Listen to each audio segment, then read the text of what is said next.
컴퓨터 기초 상식은 모두 알고 계시지만 매일 사용하는 것은 아니고 새로운 버전 및 발달된 기능을 모두 외출이 자제될 때 점검차 시간 보내기로 커피 한 잔의 시간 보내기의 여유. 안녕하세요. 컴퓨터 기본 용어 1시간에 끝내기 강좌입니다. 컴퓨터를 시작하시는 분들에게 물어보면 제일 힘들어하는 부분이 각종 컴퓨터 관련 용어의 개념이 정리가 되지 않아서 용어를 이해하는 데 시간이 많이 걸리고 막상 필요한 것을 시작하려고 하면 이미 지쳐서 포기하거나 어려움을 겪는 것이었습니다. 본 강좌는 컴퓨터를 쓰기 위해서 꼭 알아둬야 할 기본 용어들을 정리해서 좀 더 쉽게 적응하도록 도와드리는 것을 목적으로 하는 강좌입니다. 이 정도의 용어는 꼭 알아야 한다는 수준의 용어들을 정리해서 1시간 안에 컴퓨터 초보 여러분들의 기초를 확실히 만들어 드리는 것이 목표입니다. 집중해서 1시간만 잘 들어주신다면 여러분의 컴퓨터에 대한 기초 기본 실력이 탄탄하게 다져질 거라고 생각합니다. 그러면 수업에 들어가도록 하겠습니다. 우선 컴퓨터의 가장 기본 요소인 메인보드가 있겠습니다. 메인보드, 자, 이 메인보드는 이런 건데요. 사람으로 치면 몸통과 뼈대라고 생각하시면 되겠습니다. 이 사람의 몸통과 뼈대가 있으면 그 몸통과 뼈대에 뇌도 들어가고 눈도 들어가고 각종 심장이라든지 이런 장기들이 들어가고 핏줄이 들어가고 그렇게 되겠죠.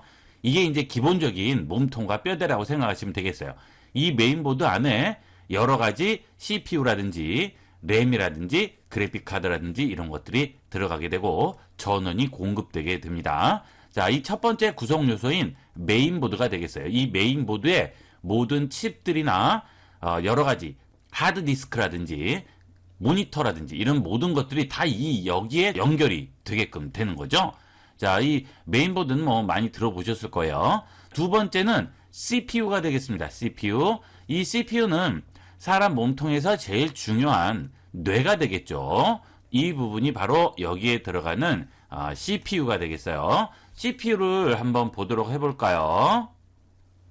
자, 이게 CPU인데요. 이 CPU의 노란색 부분이 이게 다 금이에요. 그래서 이 메인보드에 보면 핀들이 막 이렇게 올라온 부분이 있습니다. 그 핀들 하나하나가 여기에 다 접속이 되겠죠. 이 접촉이 되면 메인보드에서 이 CPU가 들어간 부분이 명령을 한다든지 컴퓨터 모니터로 윈도우를 내보낸다든지 또는 우리가 저장을 한다든지 또는 어디서 뭔가를 불러온다든지 모든 전반적인 관리를 이 CPU에서 하게 됩니다.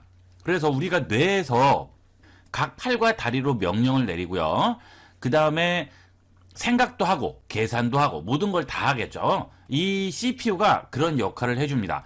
즉 우리 몸에서 뇌가 없으면 식물인간이나 마찬가지듯이 컴퓨터도 마찬가지가 되겠습니다. 그래서 이 속도라든지 이런 것들을 모든 걸 좌우하는 게 바로 이 CPU가 되겠어요. 이 CPU에는 뭐 인텔도 있고요. 그 다음에 AMD도 있죠. 이런 데서 만들게 되는데 이 CPU에도 여러 가지 등급이 있습니다. 뭐 인텔로 예를 치면 뭐 i9이 요새 나왔죠. 그 다음에 i7, i5, i3에서 이제 등급별로 쭉 있고 AMD도 마찬가지가 되겠습니다. 그래서 등급이 높을수록 가격도 올라가고 속도도 빨라지게 되고요. 그 다음에 코어가 있죠. 코어. 이것은 동시에 몇 개의 명령을 처리할 수 있느냐. 그게 되겠습니다. 뭐 4코어, 8코어 뭐 이렇게 얘기를 하죠. 이것들은 다 뭐냐면 동시에 처리할 수 있는 겁니다. 그래서 우리는 말을 하면서 옆에서 뭐 계산도 같이 하고 영화도 같이 봅니다.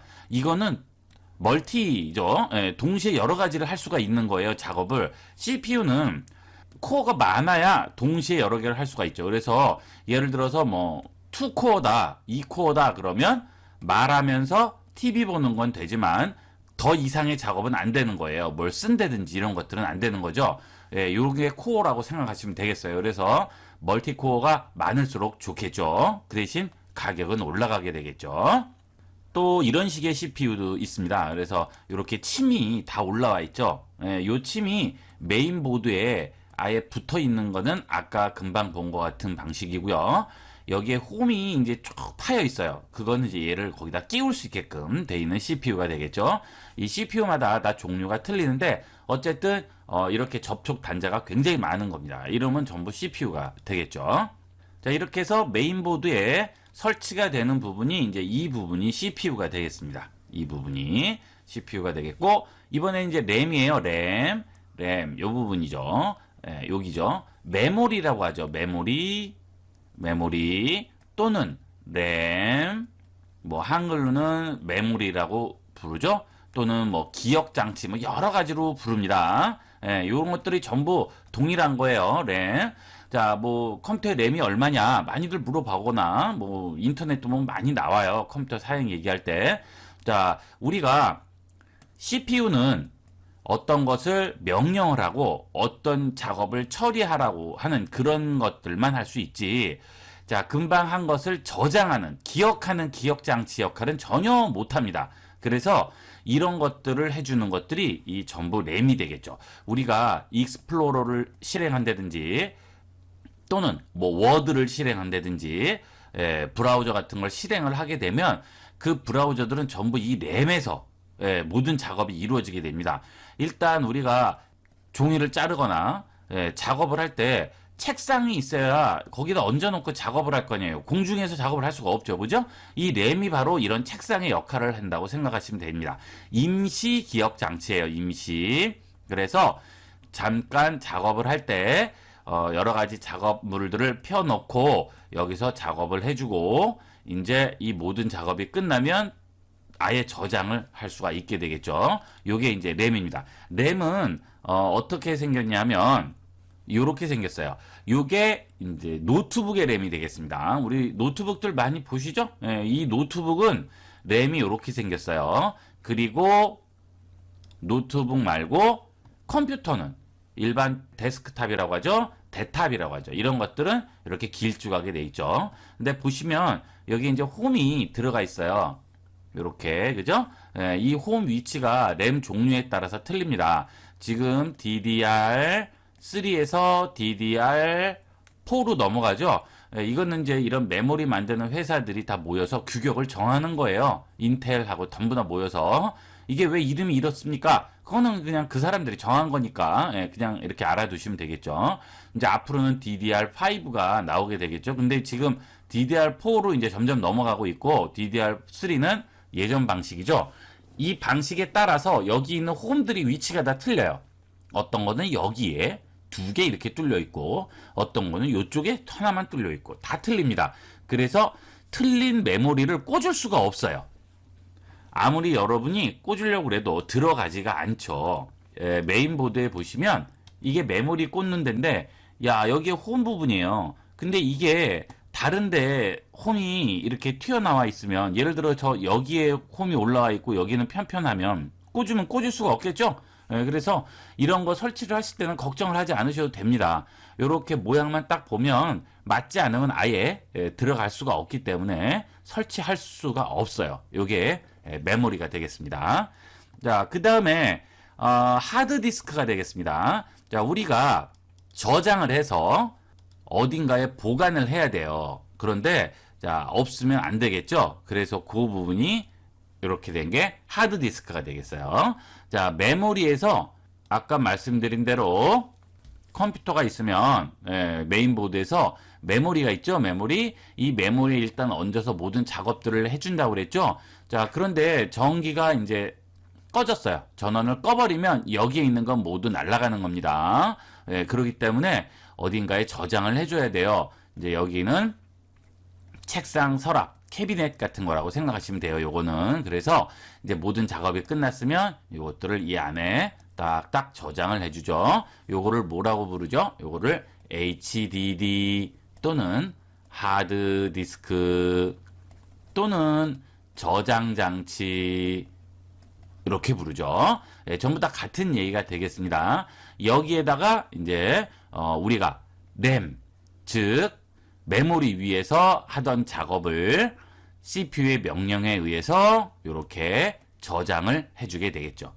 그 다음에 이 저장하는 하드와 하드디스크와 또는 하드라고 부르기도 합니다. 하드. 자, 이것과 아까 본 보드를 연결해주는 단자는 요 부분에 연결이 되겠죠. 예, 요거 보통 요새 이제 뭐를 씁니까? SATA라는 방식을 쓰게 됩니다. 컴퓨터 내부에서 여기 있는 보드와 하드디스크를 연결해주는 방식 SATA라고 쓰죠. SATA2까지 지금 나와 있죠. 근데 이제 USB가 SATA2 방식을 추월해버렸어요. 그래서 앞으로는 이제 SATA가 없어질 가능성이 많이 있습니다. 자, 요게 하드디스크, 저장 장치가 되겠어요.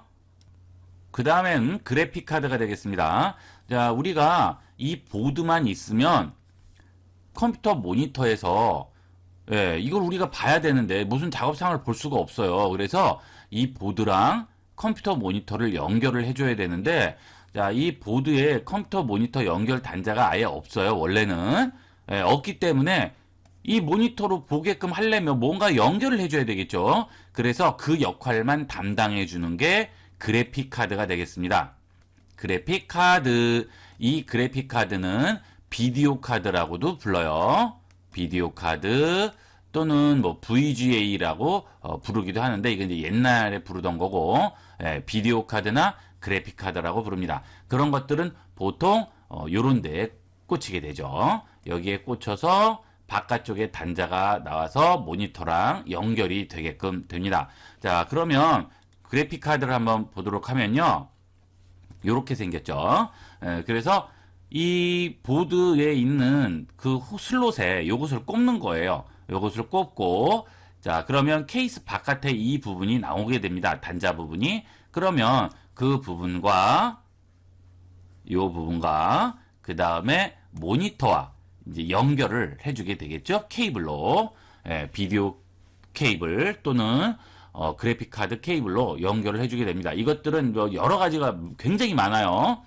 뭐 VGA가 있고, 그 다음에 뭐 미니 디스플레이도 있고요. 그 다음에 디스플레이 단자도 있고, HDMI도 있고, DVI도 있고, 뭐 엄청나게 많아요. 그래서 이 그래픽 카드에 따라서 이제 이 연결 단자가 많은 것도 있고, 그냥 하나밖에 없는 것도 있고, 여러 가지가 있게 되겠습니다. 자, 그런 것들은 거기에 맞는 케이블로 연결을 해주셔야 되겠죠. 이게 그래픽 카드가 되겠습니다. 이 그래픽 카드는 주로 이제 게임할 때 굉장히 이제 좌우를 하게 되겠죠. 그 다음에, 요새 메인보드, 아까 제가 말씀드린 메인보드에서 아예 그래픽 카드 기능이 포함이 되어 있는 경우가 있어요. 요새 나오는 CPU는 이건 그래픽 카드 기능을 아예 가지고 있는 경우도 있습니다. 그래서 여기에 있는 기본으로 해서 여기에 아예 단자가 이 메인보드에 붙어 있어요. 그러면 그래픽 카드를 설치 안 해도 사실은 됩니다. 자, 그러면 그래픽 카드를 또 살 필요 없지 않냐? 아니죠. 단점은 그냥 간단한 작업을 할 때는 상관이 없는데, 좀 복잡한 작업을 하면 아무래도 기본으로 포함되어 있는 거기 때문에 속도가 많이 떨어지게 됩니다. 그래서 무슨 뭐 게임을 하신다든지, 뭐 좀 복잡한 작업을 조금 하신다든지, 동시에 여러 개를 놓고 뭐 작업을 한다거나 뭐 그렇게 하실 경우에는 간단한 워드만 쓰거나 인터넷 서핑은 상관없어요. 그런데 좀 무거운 작업을 하실 때는 반드시 그래픽 카드를 하나 꽂아 주시는 게 좋겠죠. 용도에 맞게끔 이용을 하시면 되겠습니다. 그 다음 여러분이 아주 많이 들어본 얘기, 하루에도 몇 번씩 듣는 얘기 있습니다. USB죠, USB. 자, 이 USB는 이 컴퓨터가 이렇게 있으면 여기 안에 이제 메인보드가 있죠. 이 컴퓨터는 사실 껍데기밖에 없는 거예요. 실제는 이 메인보드, CPU, 그래픽카드, 램, 하드디스크 이것들이 컴퓨터예요. 자, 여기에 작업을 했는데 이거를 이제 다른 데로 들고 가야 된다거나 그런 경우가 있어요. 또는 핸드폰을 컴퓨터랑 연결을 해야 된다든지, 또는 디카를 컴퓨터랑 또 연결을 해야 된다든지, 뭐 이런 경우도 있고 여러 가지 경우가 있겠죠. 그런데 뭐 단자가 있어야 연결을 할 거 아니에요. 그죠? 그래서 이제 USB 단자를 이용하게 되죠. 이것은 컴퓨터와 외부를 연결해주는 통로가 되겠습니다. 이 현관문이라고 생각하시면 돼요. 자, 그런데 이 USB가 2.0, 3.0, 그 다음에 USB-C 뭐 이렇게 쭉 나와요. 요런 모양이 USB죠. 요거는 많이 보셨을 거예요. 이 USB에서 이렇게 하얀색은 그냥 2.0까지인데 자 3.0은 여기가 무슨 색이냐면 파란색입니다. 파란색. 파란색이 여기에 칠해져 있으면 아 이거는 3.0이구나. 그럼 2.0과 3.0 기존 거와 지금 거의 차이는 뭘까요? 뭐 1.0도 있어요. 이것은 속도 차이입니다. 속도.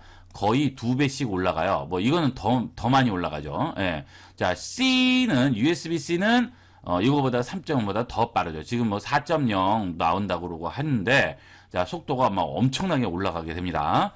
자, 이제 이게 가장 범용적으로 쓰이는 컴퓨터와 외부의 연결 통로라고 생각하시면 되겠습니다. 이게 USB인데 요새는 USB-C 방식도 많이 쓰죠. USB-C 방식은 요런 방식이 되겠습니다. 자, 앞에 단자가 이렇게 생겼네요. 아까 본 거랑은 또 틀리죠. 요 단자는 앞뒤가 없어요. 위아래가 없어요. 아까는 단자가 어떻게 생겼어요? 요렇게 돼서 아래쪽에 이렇게 플라스틱이 있기 때문에 이걸 거꾸로 꽂을 수가 없어요. 하지만 이것은 모양이 똑같죠. 그래서 이렇게 위가 되나 여기가 위가 되나 상관없습니다. 방향이 상관없이 꽂을 수 있는 장점이 있고 속도도 빠릅니다. 예, 이게 이제 USB-C 방식이 되겠어요. USB-C 방식 말고 옛날 USB는 이렇게 생겼죠. 예, 요거 저장해서 딴 컴퓨터에 가져가잖아요. 그죠? 근데 보시면 어떻게 됐습니까? 이게 아래쪽에 붙어 있어서 이 반대로 꽂혀지질 않아요. 예, 그래서 여러분들이 뭐 방향을 헷갈릴 필요가 없고 하는데 가끔은 이제 뭐 거꾸로 막 꽂다 보니까 억지로 해서 안 들어가는데 이제 C 방식은 그런 게 없으니까 좀 더 편리하게 쓸 수가 있겠죠. 그 다음은 랜이죠, 랜. 예, 랜. 랜은 이제 네트워크라고죠, 네트워크에서 랜이라고 부르죠, 랜. 예, 이 랜은 뭐냐면, 우리가 인터넷을 쓴다거나 또는 해외 무슨 웹사이트에 접속을 한다거나 막 이렇게 할 때, 자, 우리가 그쪽과 연결이 돼야 되잖아요. 그죠? 예, 그걸 연결해 주는 게 이제 랜이 되겠습니다. 그래서 여러분들 집에 보시면, 요렇게 벽에서 요렇게 062 다 쓰실 거예요, 아마. 062로 들어오죠? 자, 여기가 랜선으로 들어오는 분도 있고, 전화선으로 들어오는 분도 있습니다. 그거는 차이점이 있어요. 하지만, 이 062에서 컴퓨터로 들어오는 부분은 무조건 요런 방식을 씁니다. 자, 랜 케이블이에요. 그래서 이것도 빼놓고 겁이 나서 그러시는데 요거는 이렇게 눌려서 딸깍 거려요. 그래서 이게 딱 꽂으면 딸깍 소리가 나고 여기가 지금 사각형 모양이 요렇게 돼 있죠. 그래서 이건 거꾸로 꽂힐 수가 없어요. 그래서 이런 것들은 겁내지 않으셔도 됩니다. 반대로는 들어가지 않아요. 이게 들어가는 구멍 자체가 요렇게 돼 있기 때문에 이렇게 튀어나온 부분은 아래쪽으로 넣을 수가 없죠. 그러니까 항상 방향이 같게 됩니다. 하지만 가끔 보시면 벽과 062는 전화선으로 들어오는데 모양이 좀 비슷해요. 이거랑. 하지만 더 작습니다. 그리고 모양이 조금 틀려요. 단자들이 틀려요. 그래서 제대로 딸깍 소리가 나고 들어가지가 않습니다. 그래서 여러분들이 쓰실 때 이 랜선을 막 여기다 꽂는다든지 아니면 이 선을 컴퓨터에다 억지로 집어넣는데 그거는 안 되고요. 여기는 전화선인지 아니면 랜으로 연결되는지 확인을 하셔야 돼요. 외부에서 집까지는 쭉 전화 방식으로 들어오기 때문에 여기서 062까지도 전화로 들어오는 경우가 있어요. 그러니까 그것만 확인을 확실하게 해주시면 됩니다. 하지만 내 컴퓨터로 들어오는 거와 062 연결은 무조건 랜으로 들어옵니다. 그거는 어쩔 수 없어요. 이거는 무조건이에요. 그러니까 요거는 헷갈리지 않을 수 있겠죠. 자, 이런 식으로 해서 네트워크로 연결이 됩니다. 그러면 내 컴퓨터가 여기 벽과 연결됐는데 이 벽에 선이 심어져 있죠. 자, 이 랜선이 쭉 연장이 돼서요. 여러분 집이라든지 또는 아파트라든지 이런 데 수신 단자함이 있어요. 이쪽으로 들어갑니다. 여기서 어디로 가느냐면 뭐 SK나 KT 회사에 있는 이런 인터넷을 연결해주는 서버라고 합니다. 그쪽으로 연결이 돼요. 그러면 거기서 전부 이제 해외나 다른 여러 가지 컴퓨터들과 다 연결이 되겠죠. 그래서 여러분이 해외에 들어간다거나 또는 국내 사이트를 들어간다거나 어디를 들어가든 어쨌든 통신사하고 계약을 할 수밖에 없는 이유는 여러분이 이 KT나 SK를 끼지 않고 스스로 할 수도 있겠죠. 그러려면 이 연결하는 장비를 어마어마하게 들여야 돼요. 그리고 여러분이 다른 서버랑 또 연결을 해줘야 돼요. 돈이 수백억, 수천억이 들겠죠. 그러니까 개인이 못하고 여기 있는 것들을 빌려서 쓰게 되는 겁니다. 그래서 항상 외부로 낸이 나갈 때는 이걸 통해서 나가게 됩니다. 그러니까 여러분이 이제 이런 통신사랑 계약을 하게 되겠죠. 네, 계약서 쓰고, 그죠? 가입을 하잖아요. 네, 요 방식이 되겠습니다. 자, 요게 랜 연결이 되겠습니다. 그 다음에 여러분 와이파이 들어보셨죠? 이 와이파이는 뭐 인터넷 쓰시는 분은 다 아시는 그게 될 겁니다. 이게 와이파이 표시죠. 이 표시가 있으면 무조건 와이파이가 되는 표시입니다. 컴퓨터든 그 다음에 노트북이든 아니면 어떤 건물이든 예, 무슨 카페에 가시던 어디에 가시던 이 표시 있으면 와이파이가 된다는 얘기죠. 이 그럼 와이파이는 뭐냐면 이것은 일종의 사설망이라고 생각하시면 돼요. 이 얘기가 뭐냐면 우리가 컴퓨터에 자, 벽에서 들어오는 선이 랜으로 연결돼서 인터넷이 된다고 그랬잖아요. 네트워크가. 그럼 이건 어디로 연결된다고 그랬어요? 이것은 수신함을 또 통해서 바깥으로 나간 다음에 KT나 SK나 뭐 이런 데로 연결이 해서 그거를 우리가 이제 이용을 한다고 그랬어요. 그죠? 자, 그런데 이 와이파이를 여기다가는 연결을 할 수가 없어요.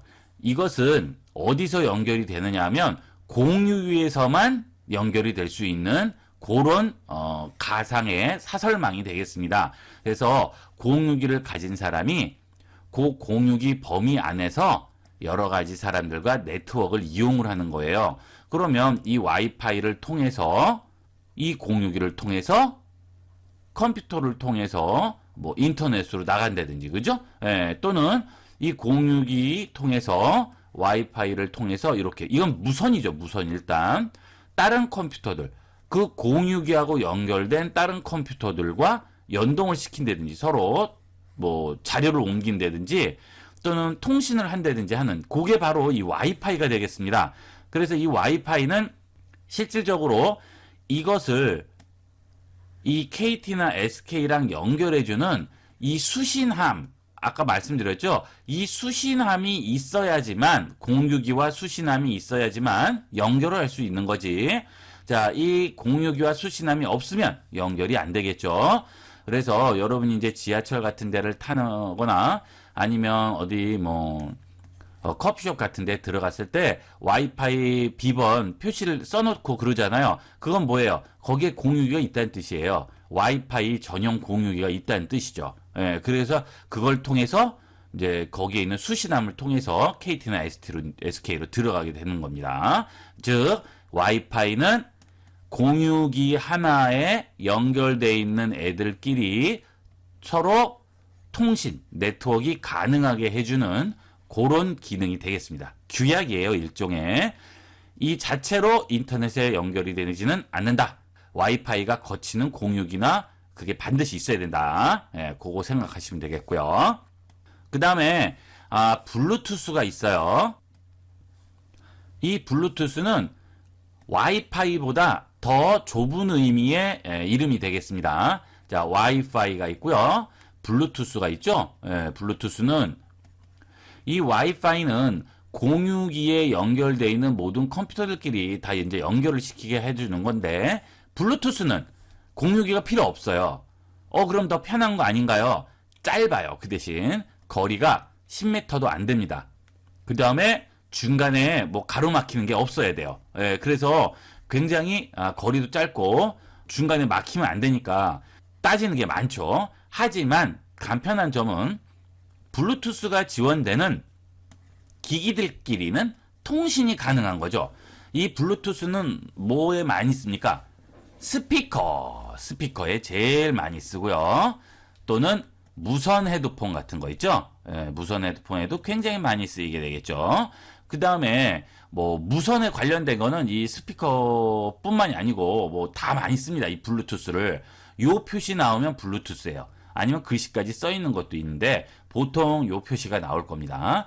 이 블루투스는 개인과 개인, 기기와 기기 간에 이 통신을 하기 위해서 만들었단 말이에요. 왜냐하면 예를 들어서 스피커다. 그러면 내 컴퓨터에서 스피커를 무선으로 해서 음악을 틀으려고 그러는데 자, 공유기를 거치면 복잡하죠. 하지만 서로 다이렉트로 통화가 되면 통신이 되면 여기서 음악을 보내주면 여기서 그걸 받아서 스피커로 바로 내보낼 수가 있죠.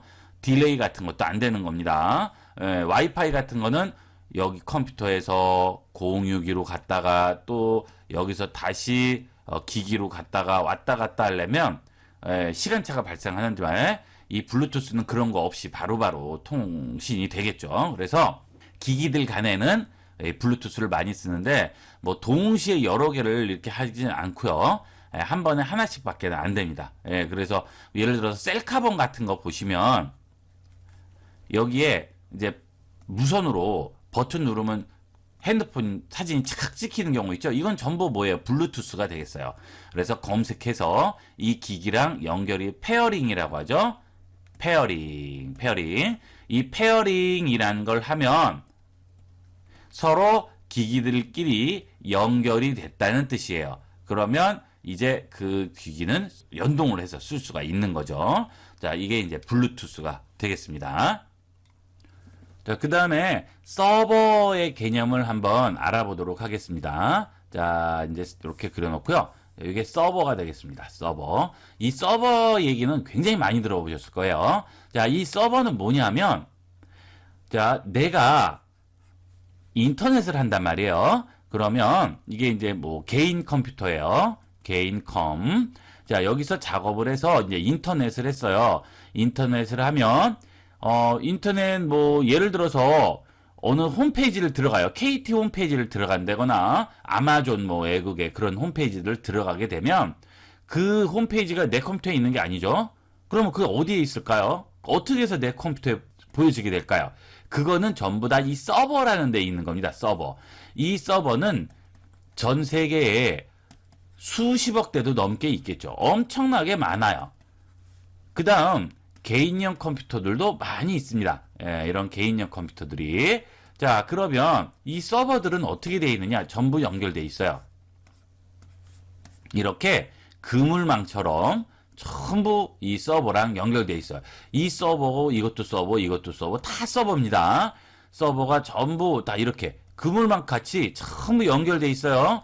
이렇게 연결이 되어 있으면 내가 KT를 예를 들어 쓴다. 그러면 수신기 아까 말씀드린 대로 수신기를 통해서 KT에 있는 서버로 들어가게 됩니다. 그러면 KT에는 이 아마존 홈페이지가 없기 때문에 KT에서 연결된 서버에 문의를 해요. 그러면 그 서버는 또 다른 서버한테 연결해서 문의하고 그 다른 서버는 서버. 이렇게 계속 연결돼서 아마존이 있는 서버까지 찾아가는 거죠. 그러면 이 서버에서 있다. 홈페이지는 이런 모양이고 이런 디자인이다. 텍스트는 어떤 게 써 있다라는 거를 정보를 넘겨줍니다. 그러면 얘는 또 그거를 전달해서 KT까지 보내주고요. 이 KT에서 저한테 다시 보내주는 거죠. 그러면 제 컴퓨터에 그게 보여지게 되는 거죠. 자, 이렇게 복잡한 과정을 거치게 되죠. 이런 모든 웹페이지나 이런 정보를 저장하고 있는 것을 서버라고 부릅니다. 서버. 그래서 여러분이 홈페이지에 네이버나 이런 홈페이지에 접속을 한다는 것은 일단 서버에 접속을 한다고 생각하시면 되겠어요. 여러분이 서버에 접속을 하시게 되면 서버가 말 그대로 이건 이제 서버죠. 서버고 여러분은 요걸 통해서 이렇게 접속했잖아요. 그쵸? 이거는 내 컴퓨터는 하위 개념이 되죠. 이게 바로 클라이언트라고 부릅니다. 클라이언트, 서버와 클라이언트.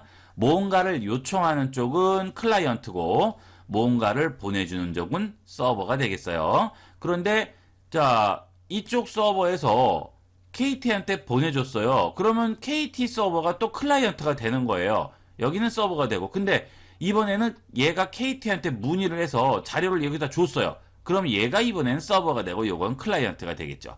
자, 이해 가시겠죠? 예, 누가 정보를 원하고 누가 주느냐. 그런데 개인용 컴은 그건 무조건 클라이언트예요. 우리는 뭘 줄 게 없죠? 예, 이건 전부 다 우리는 받는 역할만 하는 거예요. 이렇게 해서 개인용 컴퓨터는 전부 클라이언트고 이런 정보를 주는 것들은 전부 서버가 되겠습니다. 이 서버는 자, 모든 정보를 다 가지고 있지를 않기 때문에 자, 이 서버에서 다른 서버로 계속 바톤 터치하듯이 가서 필요한 정보를 다시 받아오게 되죠. 그런데 우리는 이런 페이지를 열면 금방 열리죠. 왜 이렇게 금방 열려요? 그만큼 빠른 거죠. 예, 지금 미국과 우리나라, 일본 이런 데는 전부 해저로 광 케이블이 연결되어 있습니다. 광 케이블 또는 인터넷 위성으로 쏴줘요. 이거는 뭐 거의 빛의 속도이기 때문에 실시간으로 바로바로 연결이 됩니다. 그러니까 속도가 빠르게 되겠죠.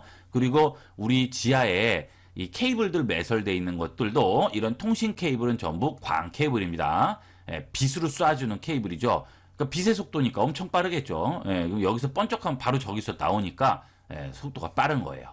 그게 바로 광 케이블이고 이 서버와 클라이언트의 개념이 되겠습니다.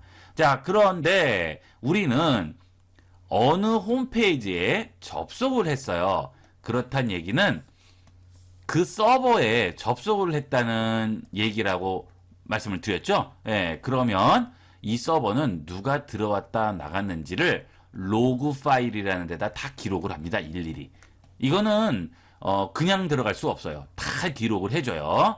그래서 어느 나라에 그 다음에 어느 통신사를 쓰는 그 다음 어느 수신함에 있는 어느 집 요 정보값을 전부 여기에 다 기록을 하게 됩니다. 자, 그런데 이 단계별로 다 기록을 하지는 않고요. 이 서버에서는 요것만 기록하고요. 얘는 요걸 기록해요. 얘는 요걸 기록하고 얘는 요걸 기록해서 결론적으로 모든 접속자는 전부 기록이 됩니다. 그게 뭐냐 하면 누가 어디서 접속했는지를 보여주는 게 IP라고 부릅니다. 또는 IP 어드레스라고 하죠. 그래서 세 자리가 찍혀요. 뭐 168.12.125.0 뭐 이런 거 있죠. 예, 이렇게 네 자리가 되겠습니다. 그 다음에 여기는 세 자리가 한 개인데 자, 여러분들 가끔 인터넷에서 댓글 같은 거 쓰시면 뒤쪽에 이렇게 붙는 게 있어요. 이게 IP예요. 자, 여러분들이 인터넷에서 욕설을 썼어요. 그러면 자, 그 당사자가 당한 사람이 여러분을 고발을 해요. 그 여러분을 어떻게 찾을까요? 전부 요 IP 주소로 찾게 됩니다.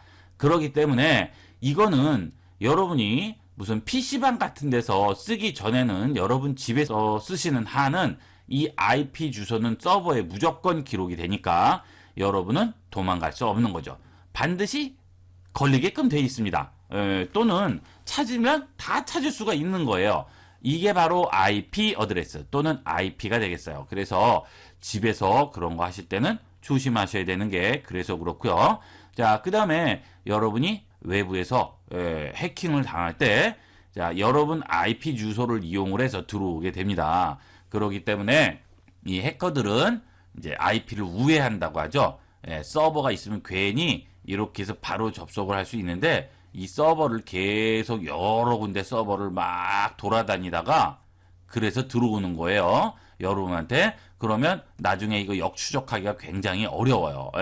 나라도 틀리고 하기 때문에. 그래서 이런 식으로 경유한다고 하죠. 경유. 자, 요게 이제 IP 어드레스가 되겠습니다. 그래서 여러분들이 이 IP 뭐 이런 거 많이 들으셨을 거예요. 이 IP 주소는 바로 여러분의 주소를 말한다. 세 자리가 묶여서 주소가 되는 거예요. 즉 땡땡땡점 땡땡땡점 땡땡땡점 땡땡땡. 자, 그런데 이게 다 세 자리를 채울 수도 있고 안 채울 수도 있는 거예요. 뭐 여기가 0, 0만 돼도 되는 거고 1, 2가 될 수도 있는 거고 뭐 236이 될 수도 있는 거예요. 예, 그거는 뭐 상관없어요. 어쨌든 최고가 세 자리다. 예, 256까지가 한계가 되겠습니다. 자, 이런 식으로 해서 우리가 이 IP 어드레스를 한번 알아봤어요. 여러분이 컴퓨터를 쓰는 한은 무조건 IP 어드레스가 있다. 그 다음에 여러분 핸드폰도 다 IP 어드레스는 있습니다. 인터넷에 접속이 가능하면 무조건 IP 어드레스가 있다라고 생각하시면 되겠어요. 이번에는 해상도 개념을 한번 알아보도록 하겠습니다. 자, 해상도 또는 자, PPI라고도 부르고요. DPI라고도 부릅니다. 자, 요거는 기억을 해두세요. 이거 다 같은 이름이니까 PPI, DPI. 자, PPI는 픽셀 퍼 인치, DPI는 도트 퍼 인치입니다. 뭐 비슷한 얘기예요. 자, 이 해상도는 뭐냐면 픽셀 퍼 인치입니다. PPI로 설명을 드릴게요. 자, 픽셀은 그럼 무엇이냐? 이 컴퓨터 화면을 모니터 화면을 확대해요. 쭉 확대하게 되면 더 이상 확대가 안 되는 최소의 단위가 나오게 됩니다. 그게 바로 픽셀이 되겠습니다. 자, 막 확대를 했더니 예, 이렇게 해서 격자 무늬가 보여요. 예, 여기 하나하나에 색이 칠해져 있는 거예요. 예, 그러다 보니까 그게 멀리 가면 이렇게 컬러로 보이는 거예요. 그림으로. 하지만 아주 작기 때문에 자, 점으로 찍어서 이제 그림을 그렸다고 생각하시면 되겠죠. 예, 그런데 인치죠. 즉 1인치 안에 이 픽셀 요거 하나를 뭐라고 불러요? 요거를 픽셀이라고 부르게 됩니다. 이 1인치 안에 여기 있는 요 픽셀이 몇 개가 있느냐, 그게 해상도가 되겠어요. 자, 첫 번째 해상도의 개념이에요. 자, 이게 조금 여러 가지가 있으니까 좀 헷갈립니다. 첫 번째부터 한번 볼게요. 이 해상도는 1인치 안에 이 픽셀이 몇 개가 있느냐. 그럼 지금 한번 세어볼까요? 하나, 둘, 셋, 넷, 다섯, 여섯, 일곱, 여덟. 둘, 셋, 넷, 다섯, 여섯, 일곱, 여덟, 아홉. 9, 8, 몇 개예요? 72. 자, 모든 여러분이 보는 컴퓨터 모니터 있죠? 그 다음 TV 있죠? TV, 모니터 또는 TV 이런 것들은 해상도가 72입니다. 즉 1인치 안에 픽셀이 72개가 들어가 있어요. 자, 그러면 30인치하고 60인치하고 똑같이 1인치 안에 72개가 들어가면 안 되는 거 아니냐. 자, 왜냐하면 여기가 30인치고요. 여기가 65인치다. 예, 그렇게 되면 픽셀이 수가 여기가 더 많겠죠. 그렇죠? 왜냐하면 이렇게 해서 1인치에 72개가 들어가서 여기가 30인치인데 이거는 1인치 안에 72개가 들어가는데 65인치니까 이게 픽셀 전체 픽셀 수가 훨씬 더 많잖아요. 무슨 말인지 가시겠죠? 여기는 예를 들어서 100만 개다 할 경우 30인치의 2배니까 전체로 따지면 면적으로 따지면 4배가 될 거 아니에요. 그렇죠? 30인치, 65인치 이 가로 비스듬한 길이가 되겠습니다. 뭐 예를 들어서 한 4배다 하면 100만이면 여기는 400만 개가 되는 거예요. 자, 이것도 해상도라고 부르기 합니다. 예, 그래서 이 해상도의 개념이 좀 여러 개예요. 1인치 안에 몇 개의 픽셀이 있느냐를 따질 때도 해상도라고 부르고요. 그 다음에 이 화면 전체의 개수가 몇 개냐 할 때도 해상도라고 따지기도 합니다. 또는 픽셀 수라고 부르기도 하는데 보통 해상도라고 부르기도 해요. 그거는 여러분이 헷갈리지 마셔야 되겠습니다. 그러면 우리가 쓰는 핸드폰은 화면이 엄청 작은데 왜 이렇게 선명하게 보이겠어요? 이거는 72개밖에 없으면 몇 개 안 들어갈 텐데 깨끗하게 아주 선명해 보이죠? 자, 이런 것들은 더 집약이 돼서 1인치 안에 72개보다 더 많이 들어갑니다. 막 150개, 180개 들어가는 경우도 있고 그래요. 그러니까 이 안에 더 많이 집약을 하는 거죠. 이게 그래서 비싼 거예요. 이걸 이거 우리 TV만한 거를 여기다가 쑤셔 넣으려니까 얼마나 더 정밀해야 되겠어요. 그죠? 그래서 핸드폰에 있는 LED가 가격이 더 비싼 겁니다. LCD 같은 것도 그렇고요. 그래서 이런 것들은 더 높고, 그 다음에 여러분 쓰시는 디카 있죠? 핸드폰 카메라나 이 디카도 보통 기본적으로 72개인데 이제 좀 좋은 거나 해상도가 좋은 것은 72가 아니고 150, 뭐 120, 180까지 되는 경우도 있어요. 예, 이런 거는 훨씬 커지겠죠. 하지만 컴퓨터에 달려있는 노트북은 또 제외예요. 노트북은 또 틀립니다. 노트북도 어때요? 작은데 집약이 되려면 이것도 어때요? 해상도가 높아야겠죠. 그죠? 예, 노트북은 또 예외가 되겠고요. 컴퓨터 모니터 있죠. 일반 컴퓨터, 데스크탑 컴퓨터의 모니터는 무조건 72라고 생각하시면 되겠어요. 이 안에 72개 있고, 그 다음 TV도 무조건 72다라고 생각하시면 돼요. 그러면 PPI 수가 더 높은 핸드폰에 있는 이 사진이나 그림이나 영상을 우리가 컴퓨터 모니터로 가져오게 되면 어떻게 될까요?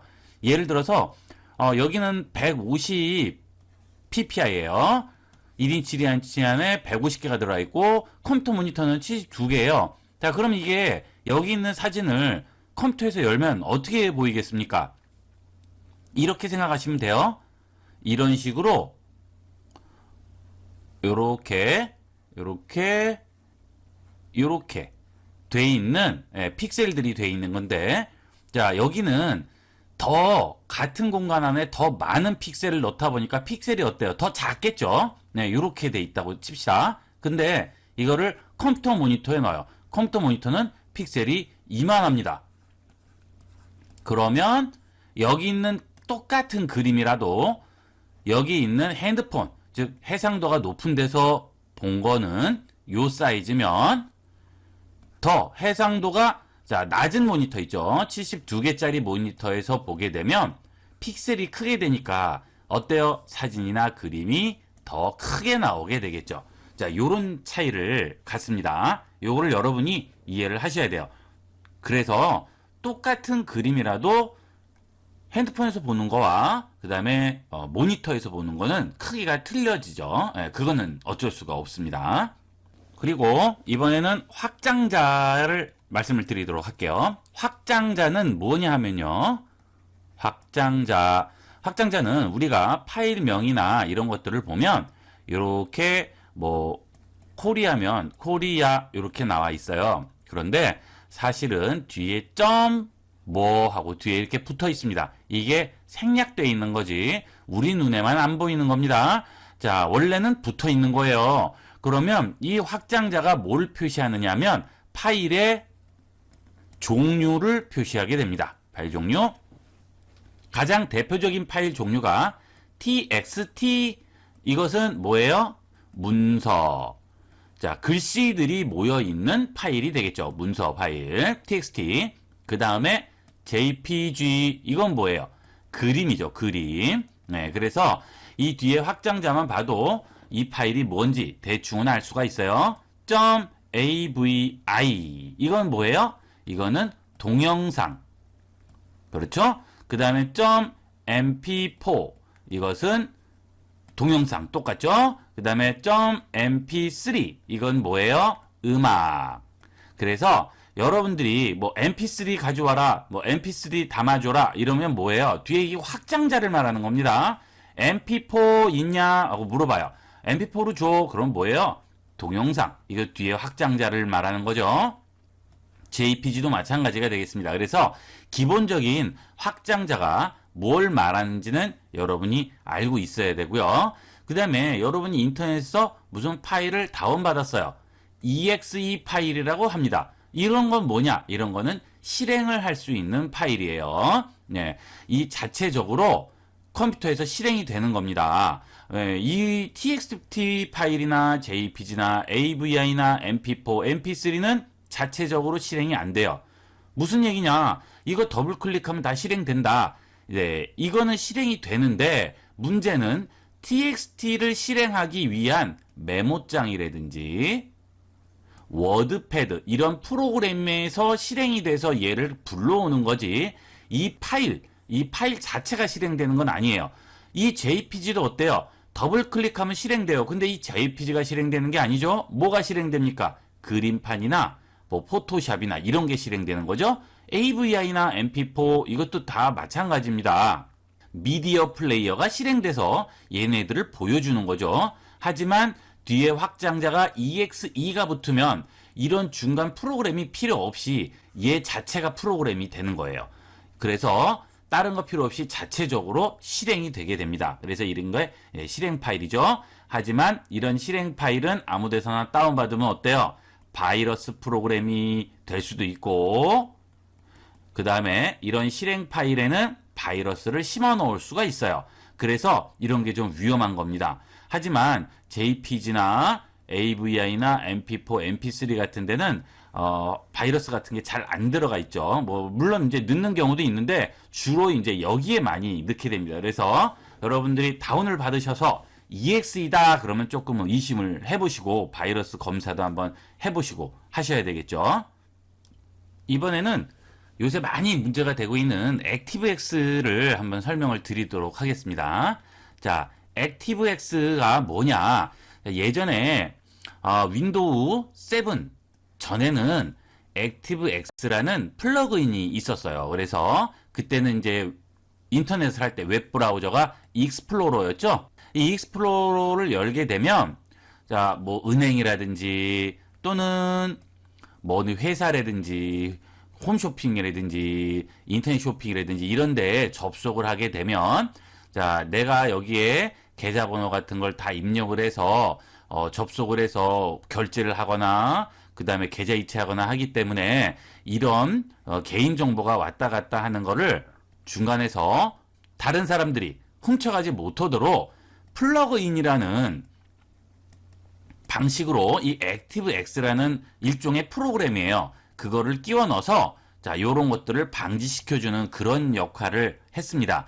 그래서 우리나라 인터넷 뱅킹 같은 것들은 전부 이제 액티브엑스 방식이었고 홈페이지도 아직도 많아요. 이 액티브엑스 방식이 정부도 그래요.